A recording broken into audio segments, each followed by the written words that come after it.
Hi everyone, Jaify Kitchen ഏവർക്കും സ്വാഗതം. എല്ലാവരും സുഖമായിരിക്കുന്നെന്ന് വിശ്വസിക്കുന്നു. ഞങ്ങൾ ഇവിടെ സുഖമായിട്ടിരിക്കുന്നു. അപ്പോൾ ഇന്ന് ഞാൻ വന്നിരിക്കുന്നത് ഒരു സ്പെഷ്യൽ റെസിപ്പി ആയിട്ടാണ്, നാടൻ മാങ്ങാക്കറി. അപ്പോൾ നാടൻ മാങ്ങാക്കറിയുടെ പ്രത്യേകത എന്ന് പറഞ്ഞാൽ അതിന് നല്ല മധുരവുമുണ്ട്, അതുപോലെ നല്ല എരിവുമുണ്ട്. അപ്പോൾ കുഞ്ഞുങ്ങൾക്കും അതുപോലെ മുതിർന്നവർക്കും ഒരുപോലെ ഇഷ്ടപ്പെടും. ഇതുണ്ടെങ്കിൽ ഒരു കലം ചോറ് നമുക്കുണ്ടാകും. ഓക്കെ, അപ്പോൾ ഇതെല്ലാവരും ഒന്ന് ചെയ്ത് നോക്കണം. വളരെ കുറച്ച് ഇൻഗ്രീഡിയൻസ് ഇതിന് വേണ്ടി. ഇപ്പം നമുക്ക് വീഡിയോയിലോട്ട് പോകാം. ഓക്കെ, മാങ്ങാക്കറിക്കുള്ള ഇൻഗ്രീഡിയൻസ് നമുക്ക് നോക്കാം. അപ്പം മാങ്ങാക്കറിക്ക് ആദ്യം വേണ്ടത് നമുക്ക് 3 നാട്ടുമാങ്ങയാണ് എടുത്തിരിക്കുന്നത്. നമ്മൾ ചെത്തിക്കഴിക്കുന്ന മാങ്ങയല്ല, നാട്ടുമാങ്ങ, അത് 3 എണ്ണം. പിന്നെ അതിന് 5 പച്ചമുളക് എടുത്തിട്ടുണ്ട്. പിന്നെ കറിവേപ്പില.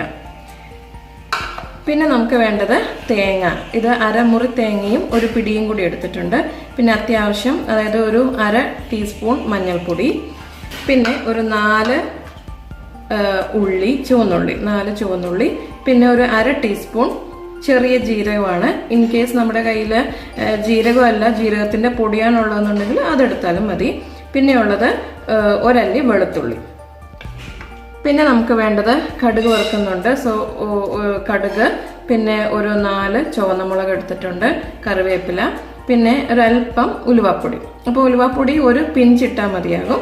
ഇത്രയും ഇൻഗ്രീഡിയൻസ് ആണ് നമുക്ക് മാങ്ങാക്കറിക്ക് വേണ്ടത്. ഓക്കെ, നമുക്കപ്പം മാങ്ങയുടെ ആദ്യം ഇവിടെ ഒന്ന് ചെത്തിക്കളയണം. ഇവിടെ ചെത്തിക്കളഞ്ഞിട്ട് കൈ വെച്ച് തന്നെ ഇതിങ്ങനെ ഉലിഞ്ഞങ്ങ് എടുക്കുക. അങ്ങനെ ഫുൾ തൊലി നമ്മൾ കളയണം.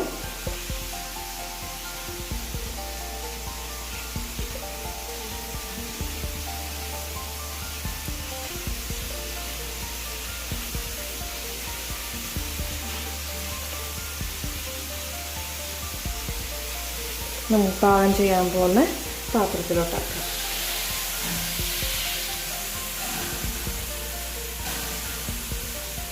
ഒന്നുകൂടെ കാണിച്ചു തരാം. ആദ്യം ഇതിൻ്റെ കണ്ണ് ഇത് ചെത്തിക്കളയുക. വിരൽ വെച്ചിട്ട് ഇങ്ങനെ അങ്ങ് പീൽ ചെയ്ത് കളയുക. അപ്പം ഇതിൽ ആ തൊലി മാത്രമേ പോകാവൂ.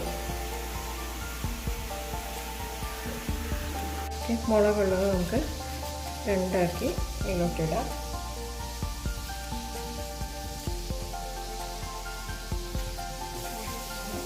പിന്നെ കറിവേപ്പില ഇത്ര ഇട്ടു. ഇനി ഇത് മുങ്ങിക്കിടക്കുന്ന പാകത്തിന്, അതായത് മാങ്ങയൊന്ന് വെന്ത് കിട്ടണം. അപ്പം മാങ്ങ ഒന്ന് വേകാൻ പാകത്തിന് ഇതിലോട്ട് വെള്ളം ഒഴിക്കുക. ഇത് നമുക്ക് ഗ്യാസ് ഓണിച്ചിട്ട് അതിലോട്ട് വയ്ക്കാം. നമുക്ക് മാങ്ങ വെന്ത് വരുമ്പോഴത്തേനും മിക്സിയിലെല്ലാം അരച്ചെടുക്കാം. അപ്പം ആദ്യം തേങ്ങയും മഞ്ഞൾപ്പൊടിയും കൂടി ഉള്ളത് ഞാൻ പറയാൻ വിട്ടുപോയി. നമ്മൾ വേവിക്കാൻ വെക്കുമ്പോഴത്തേനും അല്പം ഉപ്പും കൂടി ചേർത്തിരിക്കണേ. പിന്നെ ഉള്ളി, ജീരകം, വെളുത്തുള്ളി. അരയാൻ പാകത്തിന് അല്പം വെള്ളം, ഒത്തിരി വെള്ളം ചേർക്കണമെന്നില്ല. നമുക്ക് ഒന്ന് ശരിക്കൊന്ന് അരച്ചെടുക്കണം. ആ വെള്ളവും കൂടി ചേർത്ത് അരച്ചെടുത്തിട്ട് വരാം.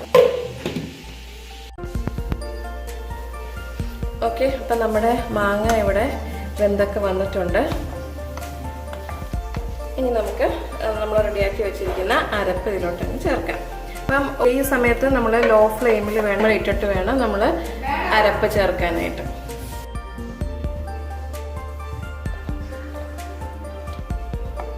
ഓക്കെ, നമുക്ക് ഇനി ഇത് ഒത്തിരി തിളക്കരുത്. അവിടെ ഇവിടെയൊക്കെ തിള അങ്ങ് വരുമ്പോഴത്തേനും നമുക്ക് കടുക് വറുത്ത് ഇതിലോട്ട് ഇടണം.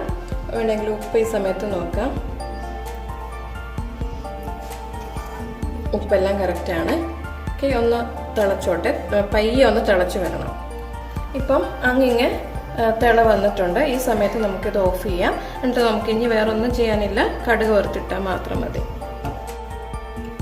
ഓക്കെ, പാൻ ചൂടായിട്ടുണ്ട്. നമുക്ക് 2 ടേബിൾ സ്പൂൺ, ഇത് നമ്മുടെ കോക്കനട്ട് ഓയിലാണ്, 2 ടേബിൾ സ്പൂൺ ഓയിൽ ഒഴിക്കാം.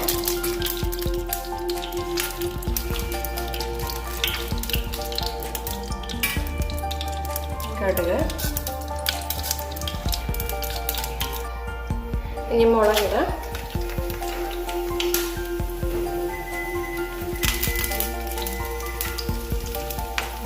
ഇനി ഒരു നുള്ള് ഉലുവപ്പൊടി, അധികം ആയി പോകരുത്, ആയിക്കഴിഞ്ഞാൽ കഴിക്കും. ഒരു ചെറിയൊരു ഫ്ലേവറിന് വേണ്ടിയിട്ട് മാത്രമാണ് വേണ്ടത്.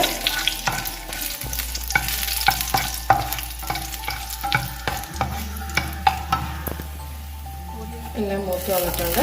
നമുക്കിത് മാങ്ങാക്കറിയിലേക്ക്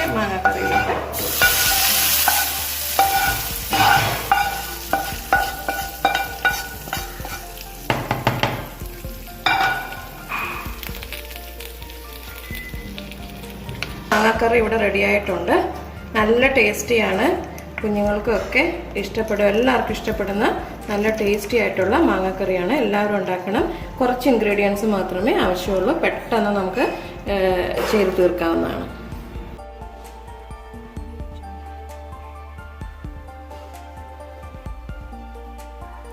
എൻ്റെ വീഡിയോ എല്ലാവർക്കും ഇഷ്ടപ്പെട്ടു കഴിഞ്ഞാൽ എല്ലാവരും ഷെയർ ചെയ്യുക, സബ്സ്ക്രൈബ് ചെയ്യുക.